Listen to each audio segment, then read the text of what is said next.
안녕하세요.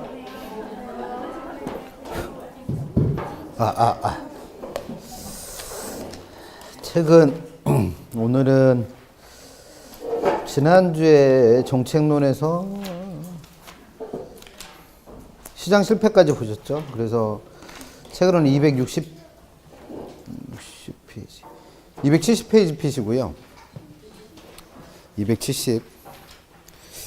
지난주에는 시장 실패까지 해서 외부 효과까지 정리해드리고 마무리했고요. 오늘은 270페이지에 있는 부동산 정책부터 보시면 되겠죠. 부동산 정책.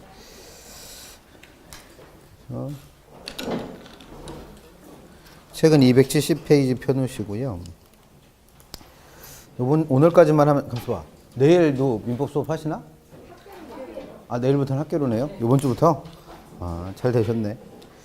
뭐 일주일에 2번씩 수업 들으시면 그래도 좀 실력이 좋아지시겠죠? 원래 과연 원래 저도 총각 때 결혼하기 전까지는, 애기 생기기 전까지는 주말에 토요일 날도 뭐 특강하고 주중에도 뭐 오후 특강도 하고 이랬는데, 결혼하고 나서 애기 나니까 아침에 밥 먹여서 내보내면 밥도 잘 안 주지. 새벽에 내보내면 꼭 뭐 12시 전에 들으면 다행이고 이러잖아요. 그러니까 집사람이 저랑 한 약속이 토요일 날은 절대 수업하지 말라고. 그래서 특강 나가는 것도 되게 싫어해요. 그래서 특강도 가능하면 잡지 마라 이러는데, 그거는 어쩔 수 없는 거고. 그래서 정상적인 수업은 저도 하는데, 그런 거 말고 이제 무슨 주말에 하시는 특강, 그래서 되게 존경스러워요. 주말에 특강 하시는 분들은. 그래서 민희열 교수님이나 이번에 한용훈 교수님이 하시나요? 한용훈 교수님이나 이런 분들이 하시는 거 보면 좀 대단하신 것 같아요. 그래서 저는 나중에 애가 다 커서 이제 아빠랑 안 놀아줄 때쯤, 그래서 한 중학교? 중2 되면 안 놀아주는 것 같던데, 조카 보니까. 그래서 한 중2 때쯤이나 주말에 특강 해볼까. 그때까지는 앞으로 한 15년 남았으니까요. 그때까지는 그냥 주말에 수업 안 하려고요. 그래서 개인적으로 제가 보기에는 그래요. 선생님 입장에서 토요일 날 오셔서 수업을 해주시는 거는 선생님도 뭐 그만큼 포기하시는 부분이 생기는 거거든요. 물론 여러분들도 수업 들으러 오시려면 그만큼 포기하시는 게 생기지만, 수험생들 입장에서는 선택이잖아요. 해도 되고, 와서 들어봐도 되고, 안 하셔도 되고. 근데 선생님 입장에서는 뭐 한 명이 듣던 뭐 10명이 듣던 와서 하셔야 되는 거니까, 선생님 입장에서도 그만큼 인간적으로 포기하시는 부분이 있는데 오시는 거니까 잘 들어보시고, 뭐 한영 교수님 수업 스타일이 저랑 좀 비슷하실 거예요, 아마. 스타일 풀어나가는 방식이. 그래서 뭐 단순히 외워라가 아니라 그냥 설명하시는 걸 테니까. 그래서 이게 장단점이 있어요. 선생님이 두 분이 되면, 민법 같은 경우에는 원래 민법 수업하시는 분이 한 번 더 한 거니까 상관이 없는데, 이제 개론은 선생님이 바뀌니까, 개론은 이제 똑같은 내용을 설명을 해도 이렇게 접근하는 방법과 이렇게 접근하는 방법이 조금 다를 수 있거든요. 그러니까 장점이라면 두 가지 관점에서 같이 바라보니까 좀 이해하기가 더 쉬울 수도 있고, 단점이라면 설명 방식이 다르니까 혼란스러워 하시는 분도 있어요. 그래서 그런 건 감안을 하셔서 우리 선생님한테는 이렇게 설명을 들었던 부분인데, 저 선생님은 이렇게 설명을 하시는구나 라고 그냥 차이 난다라고 생각하시면 되는 거지, 그걸 뭐 다르게 가리킨다, 뭐 잘못 가리킨다, 이런 건 아니에요. 어차피 문제 푸는 접근 방법의 차이기 때문에. 그래서 그렇게 생각하시고 들으시면 돈 많이 되실 거예요. 개론은 어차피 2번 듣는다는 건 뭐 집에서 토요일 날 혼자서 동영상 본다고 그래서 수업 듣지 않으시잖아요. 그러니까 일부러 나오셔서 들으시면 그만큼 효과가 있지 않을까 싶습니다. 그래서 많이 들으시고, 또 선생님들 토요일 날 일부러 오시는데 한 5명 앉아있고 그러면 좀 그렇잖아요. 그래서 얘기 들어보니까 민법은 많이 들으시는 것 같으니까 개론도 많이 들으시기 바랍니다. 270페이지에 있는 정책론 가시죠. 그래서 오늘까지만 수업 들으면 연휴네요 이러려고 그랬더니 내일도 수업 있다 그러셔서. 정부 개입 볼 겁니다. 정부의 시장 개입. 줄여서 정부 개입이라고도 하고, 이게 바로 정책이죠. 그래서 개념 한번 읽어볼게요. 우리 책에 270페이지 나와 있는 거. 부동산 정책 개념 그래놓고 1번. 부동산 정책이란 여러 가지 부동산 문제를 해결 또는 개선함으로써 부동산과 인간과의 관계를 개선하려는 공적 노력, 이렇게 정의를 하고, 2번에 보시면 이러한 정책이 부동산 시장에 대한 정부의 개입이다, 이렇게 되어 있습니다. 그래서 시장에 대한 정부의 개입을 정책이라 부르는 거고, 양가로 2번에 하고 양가로 3번이 같은 얘기예요. 같은 얘기를 두 번 써놓은 거예요, 그냥. 그래서 2번하고 3번을 묶으셔서 부동산 시장에 정부가 개입하는 이유라고 생각하시면 돼요. 정부가 시장에 개입하는 이유. 그래서 정부가 시장에 개입하게 된 첫 번째 이유는 뭐 때문에? 지난주에 배우셨던 시장이 제 기능을 하지 못하고 뭐 하고 있으니까? 실패하고 있으니까 이런 시장 실패를 수정하고 보완하기 위해서 정부는 시장에 개입할 수도 있다는 거죠. 그래서 이런 걸 두고 정부가 시장에 개입하는 기능 중에 경제적 기능이다라고 설명을 합니다. 그다음 두 번째는 이런 시장이 실패하지 않으면 정부는 절대 개입을 못한다? 그건 또 아니라는 거죠. 왜냐하면 우리가 정부한테 바라는, 즉 일반 기업들이 하지 못하는 사회적인 목표들이 있다는 거예요.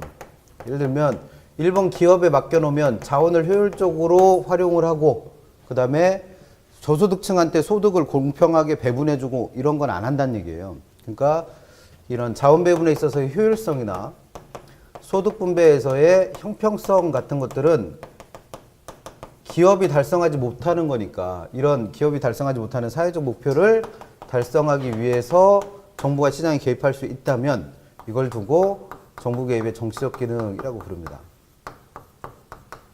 그래서 만약에 정부가 시장에 개입하는 이유가 독과점 기업을 규제한다, 또는 뭐 공공재를 만들어내기 위해서 개입했다, 또는 뭐 정보를 제공함으로써 정보의 비대칭성을 해결한다, 또는 뭐 외부 효과 문제를 해결하기 위해서 개입했다. 그렇다면 이건 시장 실패를 수정하는 무슨 기능?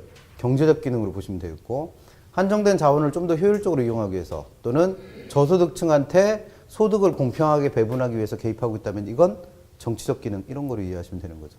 그래서 정부가 시장에 개입하는 이유 두 가지 구별하시면 되고, 시험 문제 내는 건 그거보다 정부가 시장에 개입할 때 사용하는 수단을 물어요. 수단. 정책 수단. 그래서 우리 책의 271페이지 맨 밑에 양가로 4번에 부동산 정책의 수단, 그래서 정부가 시장에 개입하는 수단으로는 두 가지만 있다고 설명을 해놨죠. 직접 개입과 간접 개입. 근데 그리고 한 페이지 넘어가시면 272페이지에 개념만 써놨어요. 개념. 직접 개입이 뭐고 간접 개입이 뭔가. 근데 그렇게 얘기해놓고 몇 페이지 넘어가지도 않아요. 한 페이지 넘겨서 274페이지가 보시면 114페이지 가시면 양가로 3번에 정부의 토지시장 개입 방법 그래놓고는 몇 가지 써놨어요? 세 가지 써놨어요. 세 가지. 그래서 토지이용 규제, 직접적 개입, 간접적 개입 세 가지 있다고 설명합니다. 이 차이가 뭐냐면 맨 앞에 있는 토지이용 규제라고 하는 건 토지정책에서만 주로 사용을 해요. 그러니까 일반적으로는 정책수단을 몇 가지로 나누는 거고 세 가지로 나누는 거고 토지정책까지를 포함하면 몇 가지로? 세 가지로 나누시면 되겠죠. 그래서 공부하실 때는 세 가지로 나눠 공부하시면 됩니다. 그래서 정부가 시장에 개입하는 수단에는 크게 몇 가지 있다? 세 가지 있다. 그래서 첫 번째 토지이용 규제라고 부르는 거. 그래서 이걸 다른 말로 강제적 수단 이렇게 표현하기도 하고, 그 다음 두 번째 직접적 개입 수단이라는 것도 있다는 거죠. 직접적 개입 수단.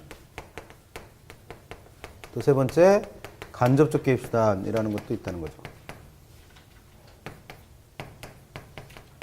그래서 공부하셔야 될 거는 각 수단들의 개념하고 어떤 정책이 이 안에 들어가는가, 개념하고 어떤 정책이 이 안에 포함되는가, 개념하고 어떤 정책이 이 안에 포함되는가를 공부하시면 돼요.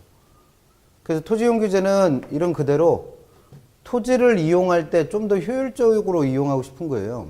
그래서 토지를 좀 더 효율적으로 이용하기 위해서 사용되는 여러 가지 법적이고 행정적인 수단들을 이걸 토지이용 규제라고 부릅니다. 그러니까 얘는 쉽게 말해서 토지를 이렇게 쓰세요라고 법에다 정해놓은 거예요.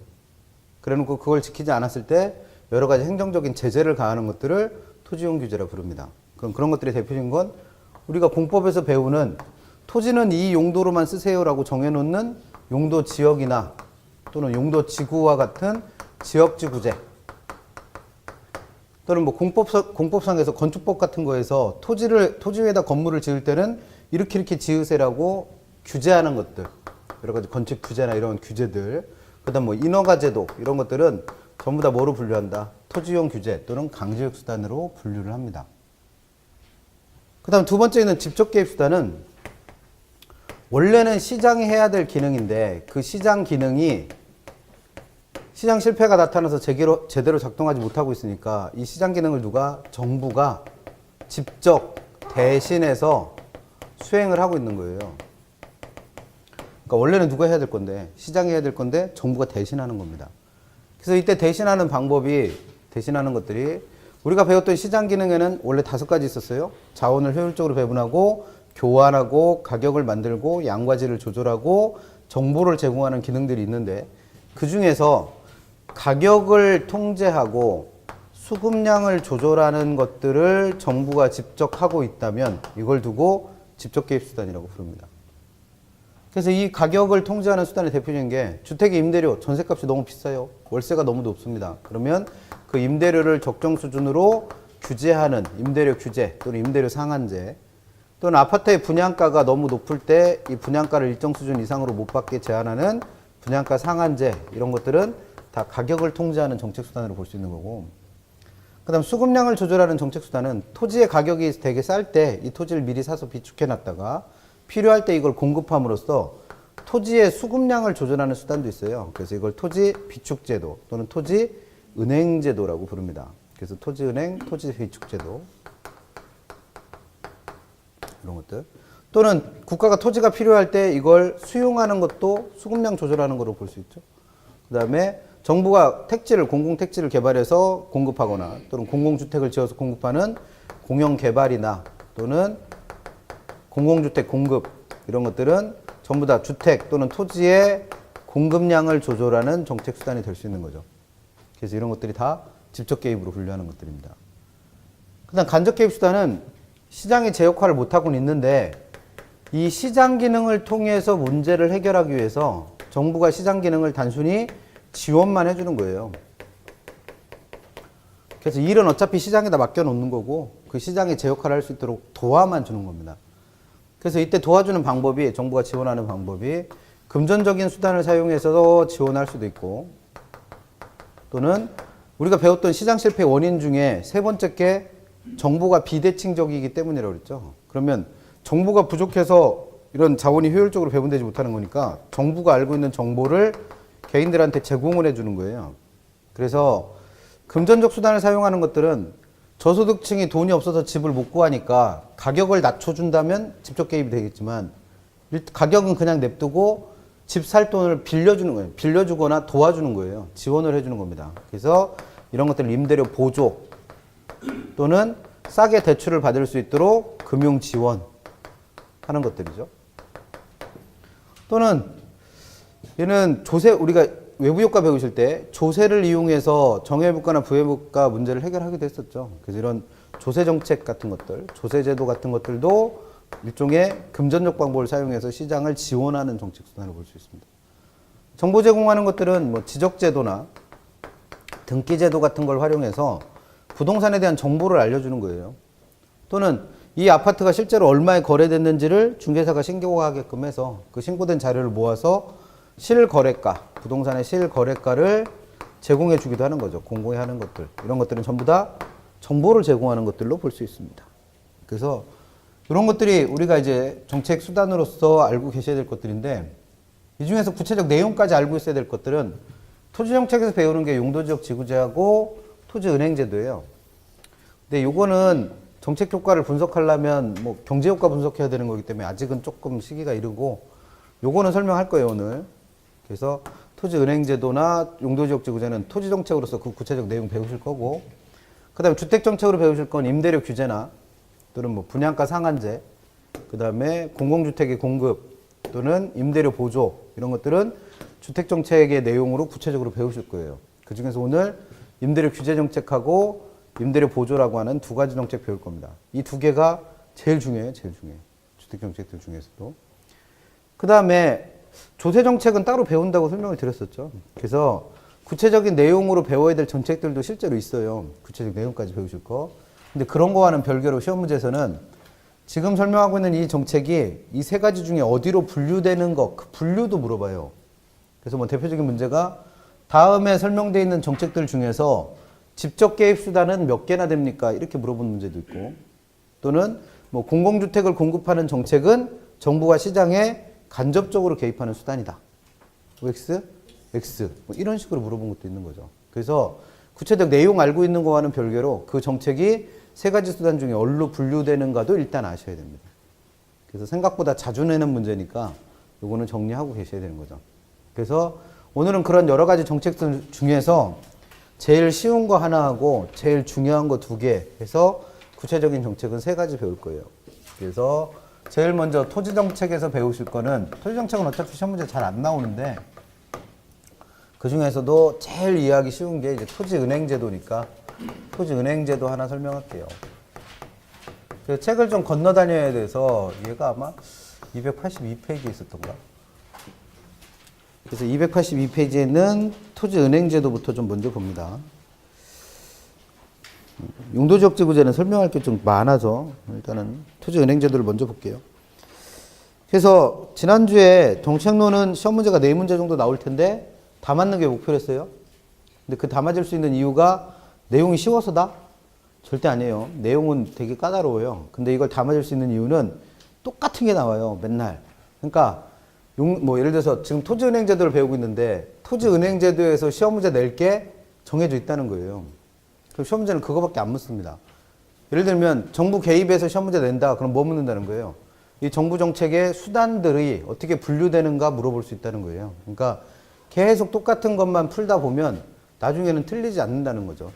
그래서 그런 식으로 공부하시는 거예요. 그래서 공부할 때 토지은행제도에서는 시험에 뭐가 나오는지를 명확하게 일단 정해놓고 공부를 하시라는 겁니다. 그래서 토지은행제도에서 시험에 나오는 건 일단 개념도 물은 적이 있고 주로 내는 건 장단점을 물어요. 장단점. 그럼 토지은행제도가 만약에 문제에서 언급됐다. 그러면 뭘 물었겠구나. 장단점 물었겠구나 라고 생각하시고 접근하시면 됩니다. 시험 문제는 이거밖에 낸 적이 없으니까. 그래서 우리 책 282페이지 보시면 토지은행제도의 개념부터 나와요. 토지은행제도는 미래 용도를 위해서 정부가 미리 저렴한 가격으로 미개발 토지를 구입을 해놓은 겁니다. 그러니까 토지 가격이 쌀 때 미리 이 토지를 어떻게 한 거예요? 사놓은 거예요. 그래서 공공자유보유 또는 공공임대보유 형태로 비축하였다가, 여기서 공공보유라는 건 소유권을 누가 갖는다? 국가가 갖는다는 거예요. 국가가 갖고, 공적 주체가 갖고 있고, 자유보유라고 하는 건 이걸 그냥 어디다 쓰는 게 아니라 그냥 보유만 하고 있는 거예요. 임대보유라는 건 이걸 누구한테 임대해 준 채로 보유를 하고 있는 겁니다. 그래서 이런 식으로 국가가 소유권을 갖고 비축해 놓고 있다가 그 토지 소유가 어떻게 되면 늘어나면 그 토지를 개발해서 직접 매각을 하거나 또는 임대해 주는 이런 정책 수단을 뭐라 부른다? 토지은행제도라 부릅니다. 그럼 정부에서 뭘 조절하고 있는 거예요? 토지의 수급량을 조절하고 있어요. 그래서 정책 수단 중에서는 어디로 분류된다? 직접 개입으로 분류됩니다. 그래서 일단 개념 그렇게 해서 이해하시면 되고, 중요한 건 그 옆에 양가로 2번 내용에서 1번에 우리나라에서는 공공토지 비축에 관한 법률이라는 법률이 제정이 돼서 이 제도가 실제로 시행되고 있습니다.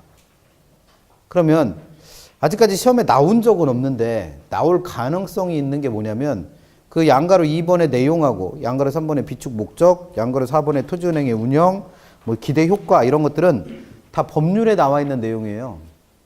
왜냐하면 법이 제정돼서 시행되고 있으니까. 그래서 한 페이지 넘겨보시면 참고에 공공토지 비축에 관한 법률의 주요 내용이라고 해서 법조문들 한 10가지 정리해놨죠. 그럼 뭘 낼 수 있다는 거예요? 시행되는 법률의 내용 물을 수 있어요. 내용.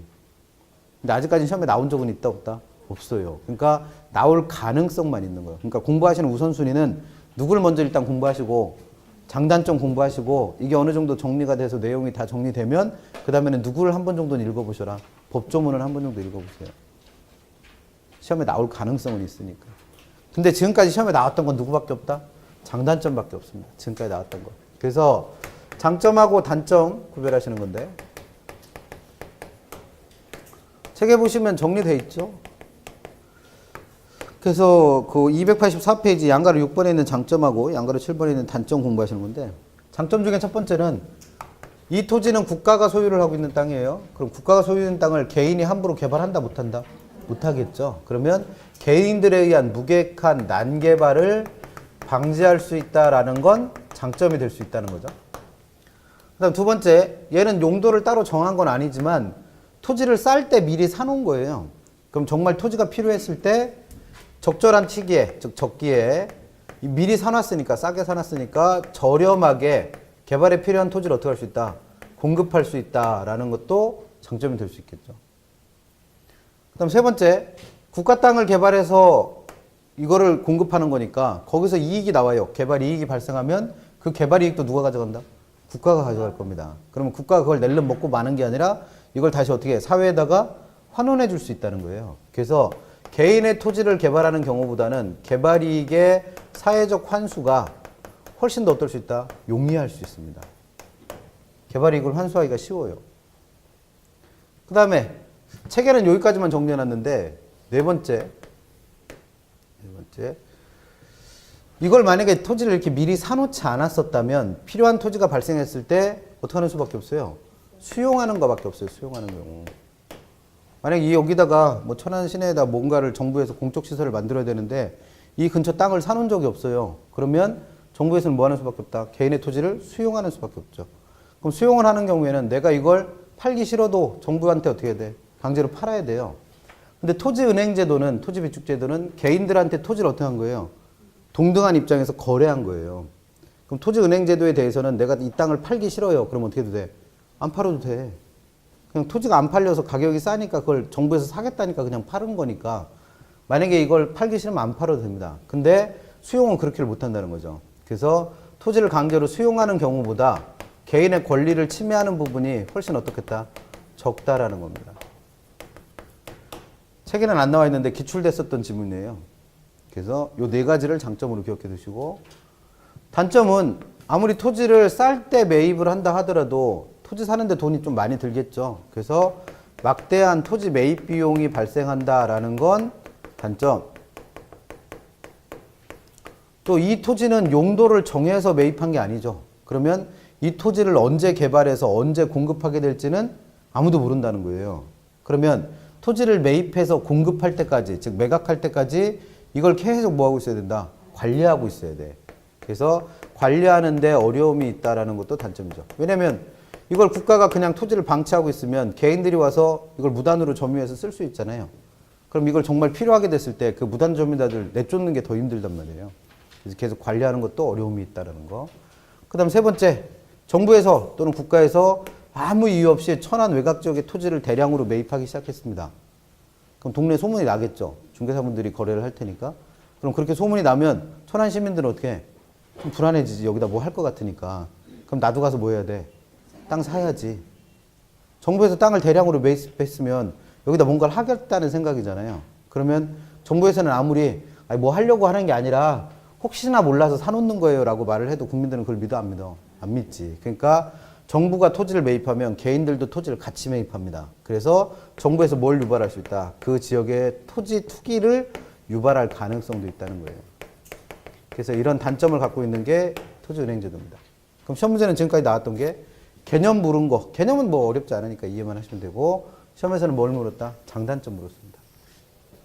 그래서 토지은행제도 나오면 아, 뭐 물었겠구나. 장단점 물었겠구나. 라고 생각하시고 나올 가능성이 있는 건 누가 있다? 아까 얘기 드린 법조문의 내용, 법률의 내용은 나올 수도 있다는 거죠.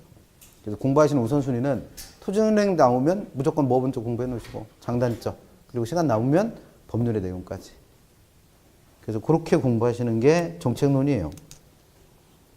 그럼 토지정책에서는 일단 이 토지은행제도 봐두시고 나머지 것들은 특별하게 어려운 거 없고 그 다음에 289페이지 가시면 두 번째 이제 주택정책 나오는데 주택정책 중에서는 제일 중요한 거 두 개를 먼저 배울게요. 그래서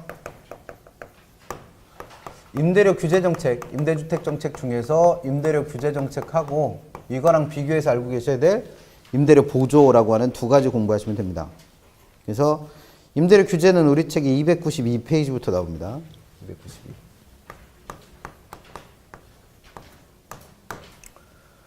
그럼 임대료 규제 정책에서도 우리가 기억하셔야 될 거, 시험에 나올 수 있는 건 딱 두 가지예요. 일단 개념하고 그 정책 효과. 그러니까 공부하실 때는 어떤 습관을 들이셔라. 임대료 규제다. 그러면 공부해야 될 거 뭐와 뭐? 개념하고 효과. 그게 정리가 되기 시작하면 정책론 문제는 잘 안 틀려요. 근데 정책론 문제는 특징이 뭐냐면 이런 생각 없이 지문을 읽어보시면 다 맞는 말 같아. 구별이 잘 안 돼요. 뭐가 틀렸는지. 그래서 확실하게 그 내용을 인지하고 푸셔야지 문제가 풀립니다. 그래서 임대료 규제 정책은 개념에서는 공부하실 게 얘는 임대료라고 하는 가격을 통제하는 수단이잖아요. 근데 그 옆에 293페이지 보시면 참고하기에 정부에서 사용하는 가격 통제 정책에는 종류가 몇 가지 있다? 두 가지 있다는 거예요. 그러면 그 두 가지가 뭔지부터 확인하고 갈게요. 그래서 원래 가격은 어떻게 만들어진다? 우리가 배우신 대로 우하향하는 수요 곡선과 우상향하는 공급 곡선이 교차하는 점에서 뭘 이루고 시장의 균형을 이루고 그 균형에서 가격이 만들어지고 그 균형에서 양이 결정이 되는 거죠. 그럼 이렇게 해서 가격이 결정되는데 그렇게 결정되는데 정부에서 보기에는 이렇게 해서 만들어진 시장의 균형 가격이 별로 마음에 안 드는 거예요. 이게 바람직하지 않다라고 보는 겁니다. 그래서 정부에서는 첫 번째, 이 가격을 통제하는 수단 중에 이 가격이 너무 싸서 문제일 수도 있다는 거예요. 그래서 노동력의 수요자인 편의점 사장님하고 노동력의 공급자인 알바생하고 합의를 통해서 만들어진 임금은 시간당 4,000원 받기로 한 거예요. 이게 시장의 균형 임금이 되는 거죠. 근데 이 임금이 정부 입장에서는 지나치게 어떻다? 싸다라고 판다는 거예요. 싸다. 그래서 앞으로는 시급을 무조건 6,000원 이상은 지급하세요라고 제안을 하고 이 가격이 요 밑으로 떨어지는 걸 어떻게 할 수 있다? 막을 수 있다는 거예요. 이게 우리가 배우는 가격 통제, 우리가 알고 있는 가격 통제 정책 중에서 최저임금제와 같은 일종의 뭐다? 최저가격제입니다. 또는 가격 하한제라고 불러요. 그러니까 가격 통제 제도에는 뭐도 있다. 이와 같이 정부에서 시장의 균형 가격이 지나치게 어떠니까 싸니까 그 가격을 인위적으로 어떻게 하고 올리고 그 밑으로 내려받는 걸 막을 수도 있다는 거예요. 근데 우리가 배우는 주택의 임대료는 이와 같이 너무 싸서 문제가 아니라 뭐예요? 너무 비싸서 문제예요. 그럼 가격을 2,000원까지 정부에서 어떻게 하고 낮춰주고 그 이상으로 올려받는 걸 어떻게 할 수 있다? 제한할 수 있습니다. 그래서 이런 가격제들을 최고가격제 또는 가격 상한제라고 불러요. 그럼 우리가 배워야 되는 임대료 규제는 이와 같은 가격 통제제도 두 가지 중에 어디에 들어간다? 최고가격제에 들어갑니다. 최고가격제. 그러면 임대료 규제 개념에서 공부하시라는 건 결국 뭘 공부하시라는 거예요? 우리가 배우는 임대료 규제가 뭐의 일종이다? 최고가격제 또는 가격 상한제의 일종이다라는 거 아시면 됩니다. 이게 공부하실 첫 번째 내용이에요. 그래서 임대료 규제의 개념 보시면 기억번 부동산 시장에서 정부가 주로 사용하는 가격 규제는 얘가 뭐다? 최고가격제래요. 최고가격제. 그럼 이렇게 최저가격제를 시행하는 이유는 수요자와 공급자 중에 누구를 보호하고 싶은 거예요? 수요자인 편의점 사장님을 보호하고 싶은 거예요? 공급자인 알바생을 보호하고 싶은 거야? 공급자 보호하고 싶은 거예요. 공급자. 최저가격제를 시행하는 건 공급자의 보호입니다. 그러면 이런 최고가격제를 시행하는 이유는 부자인 임대인을 보호하고 싶은 거예요? 가난한 임차인을 보호하고 싶은 거예요? 임차인 보호하고 싶은 거예요. 임차인. 그래서 임대료 규제 정책은 최고가격제이기 때문에 두 번째 줄에 있는 것처럼 이 정책을 사용하는 이유는 부동산 시장을 안정시키고 누구를 보호하고 싶은 거다? 저소득층 임차인을 보호하고 싶은 거예요. 근데 이거를 임대료 규제 정책 문제를 풀 때 누구 입장에서 생각해서 풀면 임대인의 입장에서 풀면 문제 풀려 안 풀려? 절대 안 풀려요. 최저임금제를 편의점 사장님 입장에서 생각해서 문제를 접근하면 문제 풀린다 안 풀린다? 절대 안 풀려요. 마찬가지예요. 그래서 임대료 규제 정책은 최고가격제 또는 가격 상한제이기 때문에 누구를 보호하는 게 목적이다? 임차인을 보호하는 게 목적입니다. 임차인. 그럼 임차인 보호해 주려면 어떻게 해야 돼요? 가격을 인위적으로 낮춰야 되는 거죠. 낮춰. 그래서 니은번 보세요. 임대료 규제는 시장에서 자유롭게 결정되는 가격이 즉 임차인과 임대인 간에 결정되는 가격이 지나치게 어떤 거예요? 비싸. 전세값이 너무 높단 말이에요. 그러니까 이 가격을 무시하고 정부가 의도적으로 가격을 어떻게 한 거다? 낮춘 겁니다. 낮춘 거. 그래서 가격 1까지만 써놨으니까 거기다 뭘 한마디 써놔요? 낮춰라는 말을 써놔요. 낮춰. 니은번에서. 그래서 정부가 의도적으로 가격을 낮춰서 그 낮춘 일정 수준 이상으로 임대료를 부과할 수 없도록 제한하는 겁니다.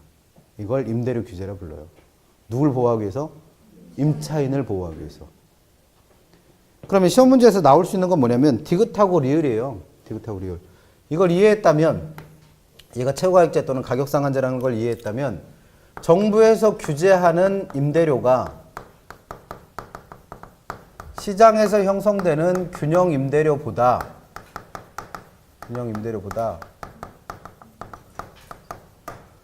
높아야 된다, 낮아야 된다? 낮아야 된다는 거예요, 낮아야 된다. 그래서 규제 임대료가 균형 임대료보다 낮을 때만 누구를 보호하는? 임차인을 보호하는 효과가 발생할 수 있다라는 거예요. 왜? 4억 원 내던 월세를, 4천 원 내던 월세를 얼마만 내면 되니까? 2천 원만 내면 되니까. 그럼 거꾸로 정부에서 규제한 임대료가 시장에서 만들어지는 균형 임대료보다 높게 설정을 하는 거예요. 그럼 이건 무슨 얘기예요? 시장에서 받고 있는 월세는 4천 원인데 정부에서는 얼마 이상 받지 말라고 제한하는 거예요. 6천 원 이상 받지 말라고 제한하는 거예요. 그럼 6천 원 이상 받지 말라고 해도 지금은 일단 얼마보다? 6천 원보다 낮게 가격이 정해져 있는 거잖아요. 그럼 시장에서는 이 6천 원 받고 있으니까 당연히, 죄송합니다. 4천 원 받고 있으니까 6천 원보다 낮게 받고 있는 상황이니까 이렇게 규제를 하면 시장에서는 변화가 생긴다, 안 생긴다? 아무런 변화도 안 생겨. 왜? 정부에서 정한 6천 원보다 시장에서 받는 돈이 낮은 상태니까. 그래서 이때는 임차인을 보호하고 자시고 뭐 이런 걸 다 떠나서 시장에서는 무슨 일이 생긴다? 아무런 변화도 안 생깁니다. 그럼 시험 문제에서는 이거 물어봐요, 이거. 그래서 임대료 규제 정책은 얘가 무슨 정책의 일종이기 때문에 최고가격제 또는 가격 상한제 일종이기 때문에 정부에서 규제하는 임대료가 시장의 균형 임대료보다 어떨 때만, 낮을 때만, 즉 규제 임대료가 균형 임대료보다 낮게 설정이 될 때만 뭘 발휘한다? 임차인을 보호하는 효과가 발휘된다는 거죠. 이거 시험 문제 물어봐요. 이 별거 아닌 걸 틀려. 이거 미치겠어요, 이것 때문에. 그러니까 최고가격제라는 거의 개념 자체를 이해 못해서 틀리는 거예요, 이거는. 잘 이해하시면 되겠죠? 그래서 디귿번 보세요. 균형 임대료보다 임대료 상한. 그 임대료 상한이라는 게 규제 임대료죠. 그럼 그 규제 임대료가 낮을 경우에는 임차인을 보호하는 효과가 발생합니다. 이걸 왜 시행한다고 그랬습니까? 임차인 보호하려고. 근데 리을번에 보면 규제 임대료가 시장 임대료보다 높게 설정돼요. 그러면 맨 밑에 줄 무슨 일 벌어진다? 아무런 효과도 없어. 시장은 이미 그렇게 하고 있으니까. 그래서 그거 시험 문제 됩니다. 디귿하고 리을 구별하시는 거. 그러면 두 번째 시험 문제 낼 수 있는 건 그 옆에 동그라미 2번에 내용이라고 되어 있는 거에서 뭘 묻는다? 임대료 규제의 효과. 근데 이 효과는 경제 효과를 분석하는 거예요. 경제 효과. 그럼 앞으로 어떤 경제 효과를 분석하든지 간에 경제 효과를 분석할 때는 항상 뭐함으로 나눈다? 단기 효과와 장기 효과로 나눠서 설명을 할 거예요. 그럼 여기서 말하는 단기와 장기는 어디서 들어보셨냐면 공급의 가격 탄력성 설명드릴 때 생산에 주어진 기간이 단기일 때와 장기일 때. 그래서 단기와 장기의 차이는 뭐랬어요? 얘는 생산 요소의 변화가 없고 생산 요소의 변화가 있고. 그래서 부동산으로 이해하면 얘는 신축이 불가능할 정도로 짧은 시간, 얘는 신축도 가능할 정도의 충분히 긴 시간. 이렇게 구분했습니다. 그럼 둘의 차이는 뭐냐면 신축이 불가능할 정도의 짧은 시간과 신축이 가능할 정도의 충분히 긴 시간의 차이는 얘는 단기에는 공급의 변화가 없어요. 신축을 못하니까 공급이 변할 수가 없어. 근데 장기가 되면 뭐가 움직인다? 공급이 움직여요. 그래서 공급이 움직이지 못할 때와 공급도 변할 수 있을 때의 차이입니다. 그러면 단기적으로는 무슨 일이 벌어졌어요? 정부에서 임대료를 인위적으로 어떻게 했다? 임대료를 4,000원에서 얼마로? 규제를 한다는 건 무슨 뜻이랬어요? 가격을 인위적으로 어떻게 한 거다? 낮춘 거예요. 그럼 임대료는 정부 때문에 인위적으로 어떻게 된 거예요? 인하된 거, 인하. 임대료는 하락했어. 정부가 2,000원까지 낮춰놨단 말이에요. 근데 단기에는 누구의 변화가 없다? 공급의 변화가 없다 했어요. 공급의 변화가 없다. 그럼 공급을 불변이라는 얘기입니다. 그럼 이때 공급이 변하지 않는다는 건 우리가 배우신 수요 공급 이론에서 임대료, 즉 가격이 하락하면 공급은 어떻게 돼야 돼요? 언제부터 그렇게 변했어? 임대료가 하락하면 공급이 많아져? 그럼 우리 수요 공급 이론은 왜 배운 거예요 도대체? 공급법칙 다 까먹었어요 벌써? 이론 한 달 내내 그거 하라고 그랬는데? 가격이 떨어지면 공급은 어떻게 돼? 감소해야 돼요 감소. 이러니까 안 되는 거예요. 그래서 수요법칙 이론 주구장창 하시라는 얘기고, 가격이 떨어지는데 아직도 공급이 느는 분이 있어. 큰일 났어. 가격 떨어지면 공급 감소합니다.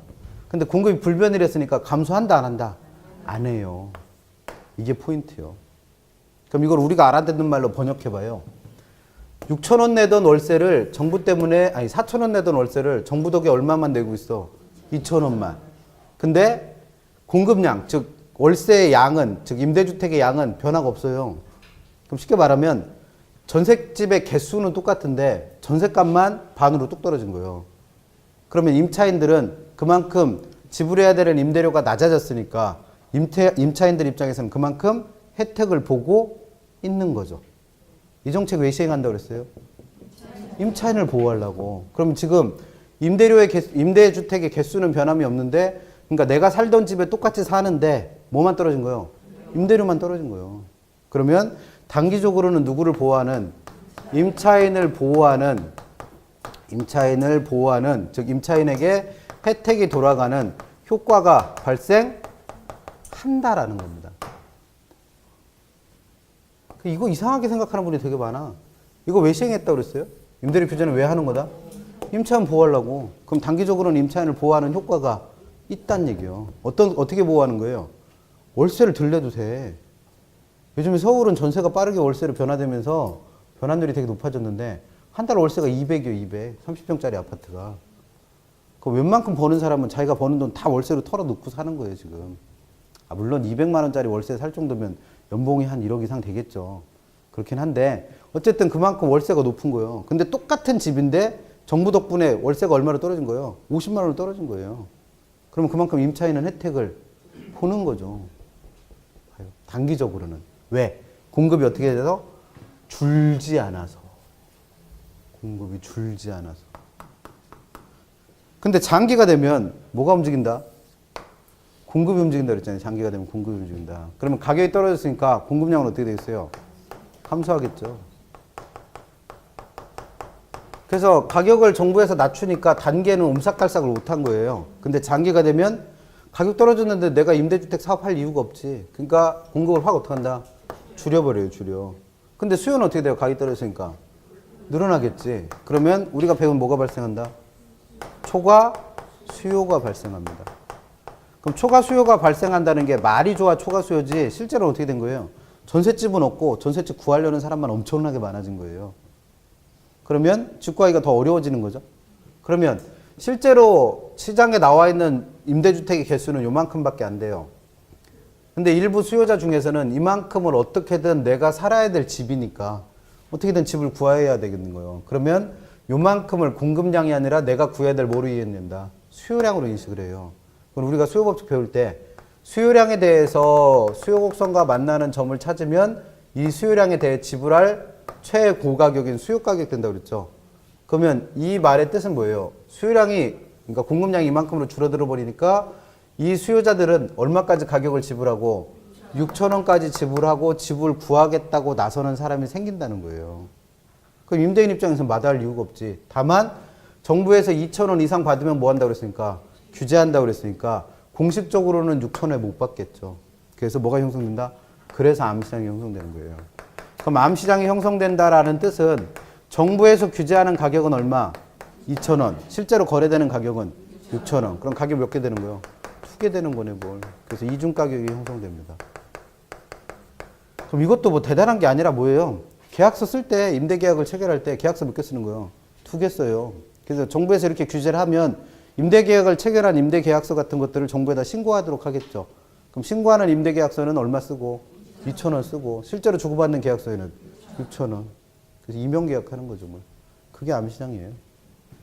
그럼 네 번째, 임대인 입장에서는 자기는 4,000원은 받아야 그래도 집도 좀 수리 좀 해주고 뭐 좀 설치해주고 이럴 텐데 얼마밖에 못 받으니까 2,000원밖에 못 받아서 수익성이 떨어지니까 당연히 임대주택에 대한 투자를 그만하겠죠. 그래서 임대주택의 질적 수준도 어떻게 될 거다? 떨어질 거예요. 그래서 임대주택의 질적 수준도 저하됩니다. 가격이 떨어지면 당연한 현상이죠. 그러면 결과적으로 임차인들은 직구하기가 더 쉬워졌다, 어려워졌다? 어려워졌어요, 장기적으로는. 물량도 줄었고, 그 다음에 암시장이나 가야지 근데 그 정도, 이 정도 가격 주고 집을 구할 수 있게 된 거니까 직구하기가 더 어려워진 거예요. 그럼 직구하기 어려워진 저소득층 입장에서는 직구하기가 어려우니까 이사 다녀, 못 다녀? 못 다녀요. 그래서 주거 이전까지도 제한하는 결과를 가져옵니다. 그래서 이런 것들은 서울이 지금 그렇잖아요. 전셋집이 전셋값이 너무 오르니까 전셋집이 없어. 그래서 서울 살던 사람이 지금 한 15만 명 정도가 어디로 나왔다? 다 외곽으로 빠져나갔어요, 지금. 그만큼 직구하기가 어려워지는 겁니다. 그래서 나는 원래 서울이 삶의 터전인데 지방으로 이전하는 거예요. 그러니까 내가 살고 싶은 데서도 못 사는 거죠. 뭐. 그런 일 생깁니다. 그러면 장기 효과 5가지는 외우셔야 될 거예요. 아마 이게 공식처럼. 워낙 많이 물었던 거니까. 그래서 제일 많이 묻는 건 이거예요. 장기 효과. 그러니까 이게 출제자들이 자가당착이에요. 시험에 맨날 장기 효과만 낸 거예요. 장기 효과만. 그러니까 이것만 내니까 수험생들은 공부할 때 이것만 공부해. 그러니까 수험서에도 이거는 써놓지도 않고 이것만 써요. 이것만 써. 그러니까 수험생들은 어떻게 알고 있는 거예요? 임대료 규제 정책은 장기적으로 이와 같이 안 좋은 일만 생기니까 시행하면 안 되는 천하의 나쁜 정책. 이렇게 생각을 한단 말이에요. 근데 이거 시행하는 주된 목적은 뭐예요? 임차인 보호하는 거예요. 그래서 단기적으로는 그 임차인을 보호하는 효과가 있어요, 실제. 중요하게 안 다뤄질 뿐이지. 근데 실제로는 이것 때문에 시행하는 거란 말이에요. 그래서 이런 효과가 있고 이런 역효과가 생기는 거죠. 그래서 얘는 정책을 시행하려면 어떻게 시행하겠구나. 단기적으로만 시행해야 돼. 급할 때만. 그래서 장기적으로 시행하면 생기는 5가지 효과 기억하시고 이것만 맨날 언급을 하니까 출제자가 한번 시험에 이걸 냈어요. 그래서 임대료 규제 정책은 단기적으로 공급이 늘어나지 않기 때문에 임차인에게는 혜택이 전혀 안 간다.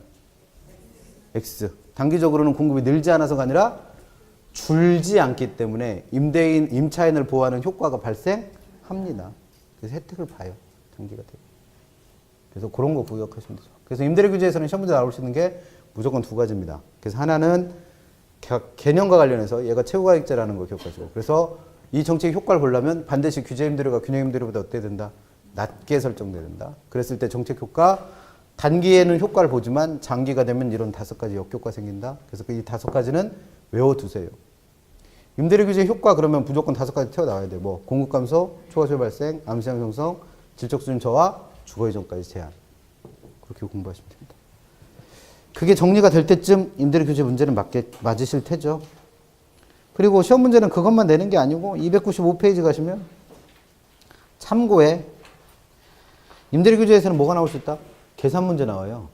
근데 자주는 안 나옵니다. 그리고 이게 균형을 풀 수 있으면 다 풀어요. 균형을 하실 수 있으면. 그래서 나중에 균형이 어느 정도 익숙해져서 균형 계산 문제 풀 줄 알면 그때쯤 다시 한번 접근해 볼게요. 그래서 얘는 계산 문제까지도 출제할 수 있습니다. 그래서 이게 임대료 규제고 296페이지 가시면 요 임대료 규제랑 비교해서 알고 계셔야 될 정책이 임대료 보조라는 거예요. 임대료 보조. 카톡으로 전화 왔습니다. 임대료 보조. 임대료 보조는 우리 책에 296페이지 있죠. 그럼 임대료 규제와 임대료 보조는 차이점 비교해서 알고 계셔야 되니까 간단하게 설명드려보면 이 그래프를 다시 한번 그려볼게요. 원래 시장에서는 우하향하는 수요곡선과 우상향하는 공급곡선이 교차하는 점에서 균형을 이뤘고 그때 균형 가격이 예를 들어서 200원이다. 그러면 그 말은 뭐예요? 임대주택의 임대료가 시장에서는 얼마로 형성되어 있다는 거예요? 200원으로. 근데 이 200원이 너무 비싸. 그래서 내가 지불할 수 있는 돈이 100원밖에 안 되는 임차인 입장에서는 이 집 구한다, 못 구한다? 못 구하는 거예요. 그러면 이 저소득층 임차인이 주택을 수요하게끔 하는 방법은 크게 2가지라는 거예요. 하나는 어떻게 할 수 있다? 지금 우리가 배운 임대료 규제 정책처럼 가격을 인위적으로 얼마까지 낮춰? 100원까지 낮춰서 그 이상 올려받는 걸 제한하는 방법을 사용할 수도 있고 또 하나의 방법은 어떻게 할 수 있어요? 지금 이 사람은 얼마가 부족해서 100원이 부족해서 집을 못 구하고 있는 거니까 이 부족한 100원을 정부에서 어떻게 준다? 보조해 주는 거예요. 보조. 이게 임대료 보조예요. 둘의 차이입니다. 그러니까 둘 다 목적은 뭐예요? 임대주택의 수요 증가예요. 즉 임차인을 보호해서 임차인들이 집 구하는 걸 도와주는 거예요. 근데 그 방법이 얘는 어떻게 하는 거고 가격을 낮추는 거고 얘는 돈을 보조해 주는 거고 그렇게 차이입니다. 그래서 개념은 지금 한 얘기가 다예요. 개념. 그래서 임대료 보조의 개념은 보고 가셔야 되니까. 그래서 우리 책 296페이지 개념에서 니은번 읽어보세요. 임대료 보조 정책이란 일정 수준 이하의 저소득층한테 정부가 무상으로 임대료 일부, 즉 200원짜리인데 100원밖에 없으니까 얼마만큼을 100원만큼을 무상으로 어떻게 둔 거다? 보조해 준 겁니다. 이걸 임대료 보조라고 그래요. 그럼 책에서 공부하셔야 될 건 우리 책은 대뜸 2번과 3번에 단기효과, 장기효과 그래서 경제효과 분석하고 있죠.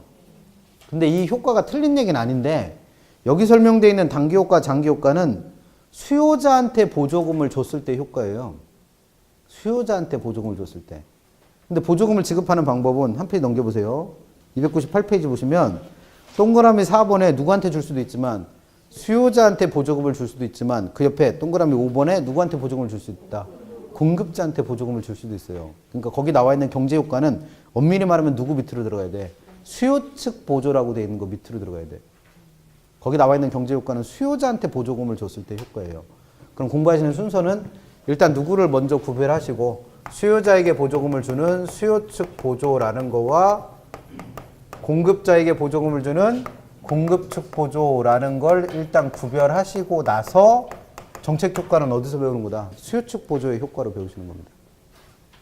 책을 한번 잘못 쓰시더니 계속 그러시네. 그래서 거기 나와 있는 건 수요자한테 보조금을 줬을 때 효과예요. 그래서 오해하지 마시고. 그럼 수요 측 보조에서는 공부하실 게 제일 먼저 수요자한테 보조금을 주는 형태가 몇 가지 있다? 두 가지 있어요. 두 가지. 그래서 우리 책 299페이지에 보시면 표로 정리해놨죠. 네, 그래서 수요자한테 보조금을 주는 유형은 첫 번째 가격 보조 또는 집세 보조라고 하는 보조 방식이 있고 또 하나 뭐가 있다? 소득 보조 또는 현금 보조라고 하는 보조 방식이 있다는 거예요. 그래서 이 두 개 어떻게 하세요? 구별하세요. 시험 문제는 그거 첫 번째로 묻습니다. 그러니까 수요 측 보조에서는 공부하실 거 첫 번째가 뭐다? 수요 측 보조의 방식 자체가 가격 보조와 소득 보조라고 하는 두 가지가 있으니까 이 두 개 어떻게 하세요? 구별하세요를 시험에 돼요. 그럼 가격 보조라고 하는 건 보조금을 어떻게 주는 거냐면 보조금을 지급하는 조건이 주택을 실제로 뭐 할 때 임차할 때만 뭘 준다? 보조금 줘요. 그것도 그 보조금을 현금으로 주는 게 아니고 집세 일부를 정부에서 대신 내주는 거예요. 예를 들어서 임차인이 집을 구하러 갔는데 자기가 가지고 있는 돈은 100원밖에 없는데 자기가 살고 싶은 집은 200원짜리요. 그럼 200원짜리 계약을 하고 와요. 뭐라고 약속받고 나는 100원만 내고 정부에서 얼마를 100원을 대신 내주기로 하고 계약을 하고 온 거예요. 그러면 이 100원은 정부에서 이 임차인한테 주는 게 아니라 누구한테 직접? 임대인한테 직접 임대료를 대신 주는 거예요. 그러면 이 임차인 입장에서는 원래는 200원짜리 집인데 정부가 얼마를 대신 내주니까 100원을 대신 내주니까 나는 집을 100원에 구한 거죠. 그래서 임대주택의 상대 가격, 즉 상대 임대료가 어떻게 되는 하락하는 효과를 가져올 수 있는 게 집세보조, 가격보조입니다. 그러면 이 보조금을 주는 주된 목적은 뭐예요? 저소득층 임차인들이 뭐 구하라고? 집 구하라고. 그래서 임대주택 수요 늘리는 게 목적이에요. 그러면 이거는 보조금을 받으려면 무조건 뭘 해야 되니까 집을 구해야 되니까 집을 임차해야 되니까 정책 목표를 달성하는 임차 수요를 늘린다는 정책 목표를 달성하는 측면에서 봤을 때는 얘가 훨씬 효과가 있다는 거죠. 그럼 이 가격 보조는 이해가 잘 안 되시면 어떻게 되면 쉽냐면 다음 주에 명절이잖아요. 그럼 명절 때 되면 조카분이나 자녀분한테 용돈 줘야 될 거 아니야. 근데 용돈을 주면서 10,000원을 주면서 예를 들면 이거 가지고 PC방 가서 신나게 10시간 놀다 와라 이러면서 줘? 그러진 않아요. 10,000원 주면서 꼭 뭐해? 책 사는데 써라 이런단 말이야. 책 사는데. 그러면 이거는 어떻게 보조금을 주는 거예요? 그 보조금을 준다고 해놓고 얘 손을 붙잡고 어디로 가서 서점을 가서 책값을 대신 내준 거예요. 그러면 책을 사게 한다라는 뭐하는 용돈을 주는 목적을 달성하는 측면에서는 매우 어떻다? 효과적일 수 있죠. 근데 조카나 자녀분은 좋아해 안 좋아해? 안 좋아해. 왜? 자기 손에 쥐어지는 건 돈이 아니라 뭐니까? 책이니까. 마찬가지예요. 내 손에 쥐어지는 건 돈이 아니라 뭐요? 주택이요, 주택. 그게 가격보조, 집세보조입니다. 그럼 소득보조는 뭐다? 소득보조는 정부에서 일정한 요건을 정해놔요. 그래서 그 요건을 충족하면 무조건 보조금을 주는 거예요. 그것도 뭐로? 현금으로 줍니다. 그래서 현금보조라 불러요. 그래서 얘는 집세를 대신 내준다고 그래서 집세보조. 얘는 현금을 대신 낸다고 그래서 현금보조. 이런 겁니다. 그럼 얘는 어떤 거냐면 정부에서 정해놓은 요건, 즉 월소득이 얼마 미만이다. 또는 자녀가 몇 명 이상 있다. 또는 뭐 부양가족이 몇 명 이상이다. 이런 요건을 정해놓으면 그 요건에 충족되면 무조건 현금을 매달 통장에 넣어주는 거예요. 그럼 통장에 돈이 들어오는 만큼 이 임차인 입장에서는 뭐가 들었다? 소득이 늘은 거예요. 그러면 통장에 돈이 들어온 이 임차인은 그 돈을 찾아서 물론 자기가 살고 있는 집에 집세를 낼 수도 있죠. 근데 통장에 꽂힌 돈이 예를 들어서 10만 원이다. 그러면 10만 원 중에서 5만 원은 월세 내는 데 쓰고 나머지 5만 원은 우리 집의 수건 사업인 고기 거먹으러 가는 겁니다. 나는 가난해서 고기를 거먹은 적이 없는데 정부에서 매달 이렇게 뭐를 주니까 현금을 주니까 그 돈 받아서 뭐 하러 가는 거예요? 고기 거먹으러 가는 거예요. 그럼 이 사람은 이 고기를 거먹으로 인해서 그 효용이 더 어떻게 될 수 있는 거예요? 커질 수 있어요. 그래서 저소득층 임차인의 효용을 증대시키는 측면에서 봤을 때는 얘가 훨씬 어떨 수 있다? 효과적일 수 있어요. 그럼 얘는 쉽게 말하면 뭐예요? 조카한테 용돈 줄 때 돈을 직접 주는 거예요. 그럼 이 돈을 받아서 조카는 그냥 뭐 책 사라고 했으니까 책을 사긴 사는 거죠. 얼마짜리? 2,000원짜리 사는 거예요. 나머지 남은 8,000원으로 어디 가서 PC방 가서 하루 종일 놀다 오는 거죠. 그래서 이 친구는 PC방에 가 있을 때 더 행복해. 책 사는 것보다. 그런 겁니다. 그래서 시험 문제에서 물어보는 건 뭐예요? 가격 보조가 주어지면 정책 목표를 달성하는 측면에서는 더 효과적일 수 있다는 거고 소비자의 효용을 증대시키는 측면에서 뭐가 효과적일 수 있다? 현금을 주는 게 훨씬 더 효과적일 수 있다는 겁니다. 구별하라고 되는 거죠. 별 내용 아니에요. 그 다음 두 번째는 아까 말씀드린 대로 뭐 물을 수 있다? 정책 효과. 책에 나와 있는 거예요.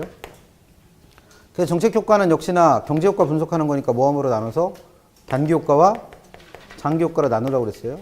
그럼 단기와 장기의 가장 큰 차이는 단기에는 뭐에 변화가 없고 공급에 변화가 없고 장기가 되면 공급도 변하고. 그럼 단기적으로는 보조금을 받은 사람들은 남들보다 집을 싸게 구하는 꼴이고 그만큼 통장에 돈이 들어오는 만큼 뭐가 늘은 거니까 소득이 늘은 거니까 가격 떨어지고 소득이 늘어나면 임대주택에 대한 수요는 어떻게 되겠다? 증가하겠죠. 이게 우리가 배운 경제 효과잖아.